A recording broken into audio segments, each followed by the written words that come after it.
In this module, we will learn about slot-based scheduling and mini-slot-based scheduling. So let us first understand what is slot-based scheduling. So allocation of resources in frequency domain and time domain for users or user equipment happens during start of a slot. For every slot, such allocation happens. So slot size is 1 millisecond. In case of numerology 0. So every 1 millisecond such scheduling will happen. In case of 30 kilohertz, our slot size is 0.5 millisecond or 500 microsecond. So every half millisecond or 0.5 millisecond such scheduling will happen, and so on. So our slot size is say 0.125 millisecond in case of 120 kilohertz.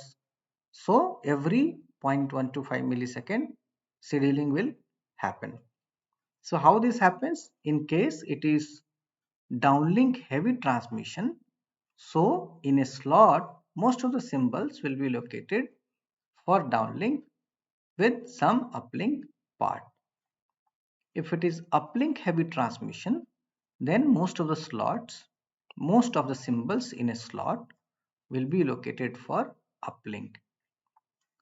In case it is operating in a unlicensed band where say Wi-Fi is also operating, so there is a concept of listen before transmit. In case of a Wi-Fi, the concept of LBT is used. Since 5G will be also operating, so it has to also listen before transmit. So in that case, the allocation of resources in a slot is kind of a delayed because it is listening before it is transmitting, right? So this is also available in 5G, and such schema is also used in case we are having relaxed base station synchronization requirement. Then the next kind of slot is a mini slot.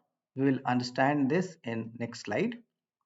Now there is a concept of slot aggregation. If there is a downlink heavy transmission, so more than one slot, the symbols in a more than one slot can be allocated for say downlink.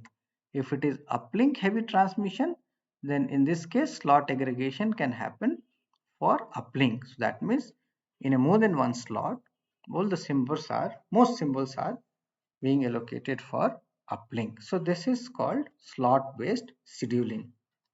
Now let us understand what is mini slot based scheduling. So let us understand here that the scheduling normally happens slot based. So that means if it is say 1 millisecond slot, so every 1 millisecond scheduling is happening. But let us take an example that at this point of time when this slot is already running, a data arrives. So generally allocation will happen in the next slot duration, but in case it is an URLLC data, there is a concept of mini slot allocation. So within the running slot itself, the symbols are allocated. So in a mini slot concept, number of symbols which can be allocated is either 2 or 4 or 7 symbols. And so basically it is enabling us non-slot based scheduling. And this also means that my latency will improve because for ultra reliable low latency communication, our latency requirements are stringent. So this concept can be used. And this becomes minimum scheduling unit in 5G new radio. So what can be different use cases of mini slot?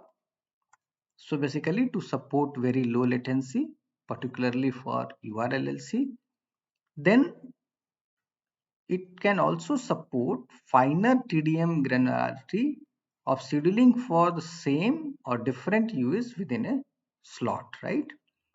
And there is also concept of dynamic spectrum sharing, that is new radio coexistence with LTE, and using the same spectrum of LTE for 5G. So there also the mini slot concepts are used because many of the slots in a 4G grid will be utilized for always on transmission. So there is a use case of mini slot. Click next on top right menu for proceeding to next module of the course.